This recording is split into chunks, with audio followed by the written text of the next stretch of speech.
From WisPolitics in Madison, you're listening to Capital Chats. Hello, everybody. This is Kate Morton with WisPolitics.com here with a Capital Chats episode brought to you by Spectrum. Today, I'm here with my colleague Adam Kelnhofer, who recently interviewed a freshman representative, Bob Donovan. So, Adam, what did you talk about with Donovan? Hi, Kate. Yeah, so I got to talk with Representative Bob Donovan. He is a Republican of Greenfield. He is a freshman to the Assembly, but he's certainly not a freshman to politics in Wisconsin. He's been a longtime local politician in the Milwaukee area. He recently ran for mayor. So a lot of what I talked to him about centers around his experience with local government and what he brings to the table in the Assembly. So let's just kick it off. Thank you for joining me on today's Capital Chats episode, Representative Donovan. It is great to have you on the show today. How are you today? Well, I'm great. Thanks. It's a pleasure to be on with you. Good to hear. So last time we talked, you were running for mayor of Milwaukee. I want to, just go back there a little bit. Do you have any relationship still with Cavalier Johnson or anyone in Milwaukee still? Well, certainly I have connections with the mayor and with many others in city government and occasionally get together with them.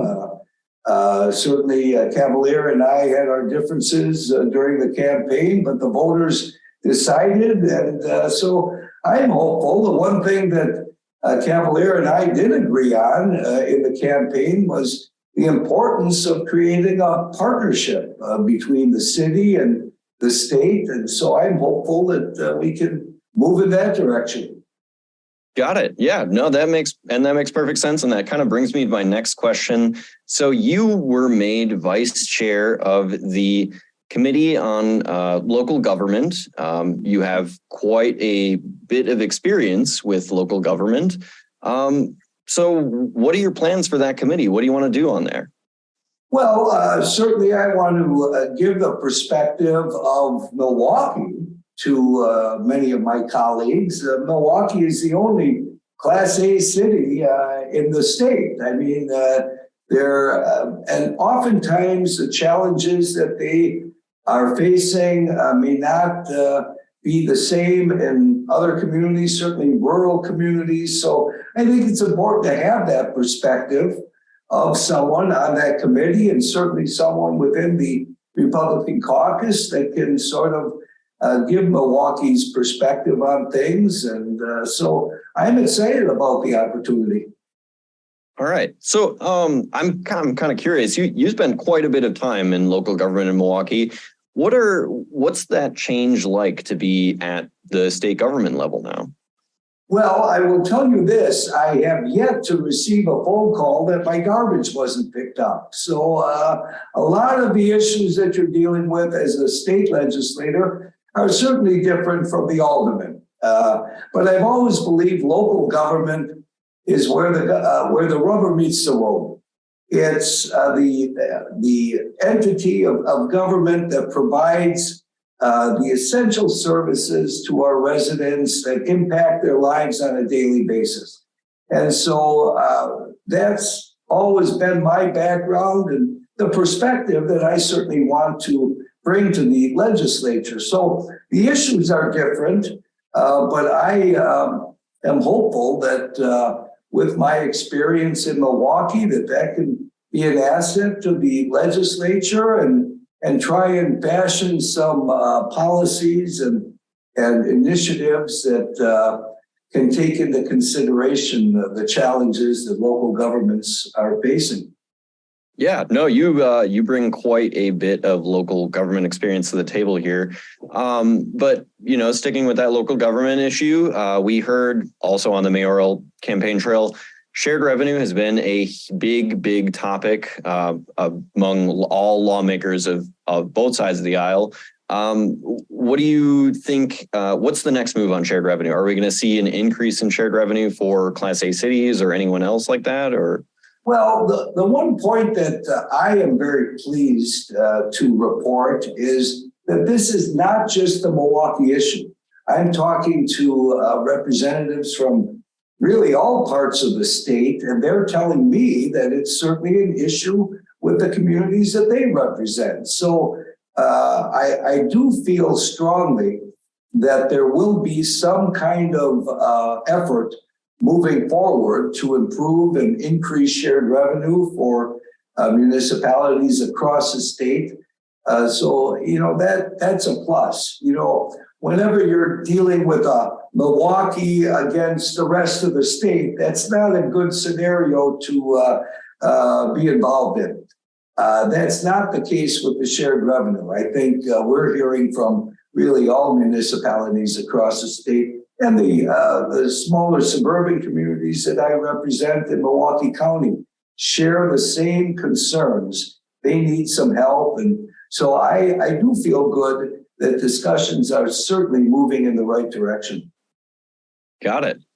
So just kind of more broadly here, less focused, what are your top 2 legislative priorities for this session? Well, I would say first and foremost, would like to get something moving forward on shared revenue. And also public safety has always been a big concern of mine.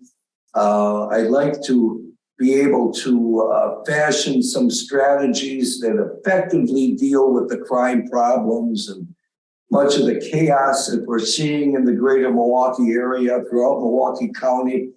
So I would say the shared revenue, public safety, and trying to address the very challenging pension issues that the city of Milwaukee and Milwaukee County are dealing with. You have some big items on your plate then this year. Yeah, I would say so, but they're probably the most important items that those communities are facing. So I'm hoping that we can recognize that here in the state legislature and again create this partnership that I think is so essential to the entire state really moving forward. Got it. So you are on the Criminal Justice and Public Safety Committee, so that's fitting. Crime has been a big topic of yours for a long time, as long as I can remember. So do you have any thoughts? There's been this constitutional amendment proposal for kind of changing the way that our bail system works so that judges would be able to consider more than basically just the likelihood that some offender may come back for a hearing, back to court. What do you think of that amendment? Well, I'm a co-sponsor of it. I'm glad it passed. I think it's a common sense piece of legislation. Anytime we can provide our judges with all of the information that they need to make the best decision on behalf of all the residents, they're elected too. They represent the residents in their communities. So I think it's a good piece of legislation that gives them the necessary information they need to make an informed decision on the bail that they want to set for any individual.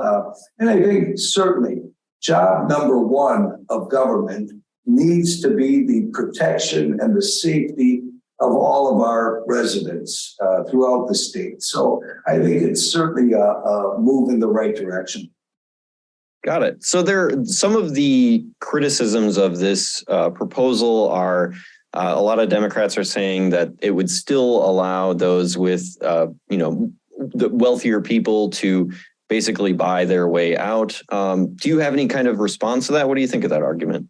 Well, I don't think it pertains to this piece of legislation. I mean, we're simply moving forward, allowing the judges to take into consideration someone's past offenses when they set bail. So they still have to take into consideration a person's economic standing and their ability to pay. Nothing changes with that. But this bill provides the judge with, I think, the appropriate information they need to make an informed decision. All right, got it. So we had our State of the State address with Governor Tony Evers. That would have been the first one that you attended as a lawmaker, at least. What did you think of that address? Well, it was first, I would say it was a distinct honor to be there in the chamber, listening to the address of the governor. And as the representative of the 84th district and the wonderful people that have asked me to be their voice in Madison. So number one, it was a great honor. Number two, I was pleased with some of the things the governor said regarding mental illness. I think that's some real challenges that we face. I would see as an alderman in Milwaukee, many of the difficult challenges that we're left with relating to mental illness. So I was pleased with that. I was a little disappointed that he didn't provide a little more of a plan to address the fact that state of Wisconsin is experiencing now in the level of violence a 35-year high. And I do think that it's imperative that we move forward as a legislature and certainly, hopefully, with the support of the governor to address or put together a more comprehensive plan to address public safety, not only dealing with the police, but also our courts and our judges and our district attorneys. I certainly have been a big supporter of increasing the pay for our district attorneys statewide. That's become a real problem. Difficult in attracting individuals to become district attorneys, and the retention of them is a real problem simply because of the pay. So the public safety issue was a concern too. Yeah. Got it. So that attorney shortage is also on the public defender side. Do you think in that Criminal Justice and Public Safety Committee, do you think we're going to see any sort of bills coming forward that would propose increases for DAs or public defenders? Well, if we don't see them soon, I'm going to be proposing them. So we'll see them then. But I support them wholeheartedly. I am pretty certain that we'll see some legislation moving forward on those regarding those situations. I think they're essential. Got it. Well, once those bills come forward, it'll be interesting to see what the Joint Finance Committee thinks of those bills, because they always have final say on that money. But I think that's about all we have time for today. So thank you again for joining me on today's Capitol Chats. It was a pleasure to have you on today. Well, the pleasure is all mine. I appreciate the opportunity. Have a great day. Thanks. You too. Thanks. Well, Adam, we'll have to see how Rep. Donovan ends up using that vice chairmanship on the local government committee. Yeah, Kate, it'll definitely be interesting to watch. And if our listeners want to keep up to date with what happens with that committee and shared revenue, they can head over to our website at wispolitics.com. But for now, I'm Adam Kelnhofer. I'm Kate Morton. Thanks for tuning in to WisPolitics Capitol Chats, brought to you by Spectrum.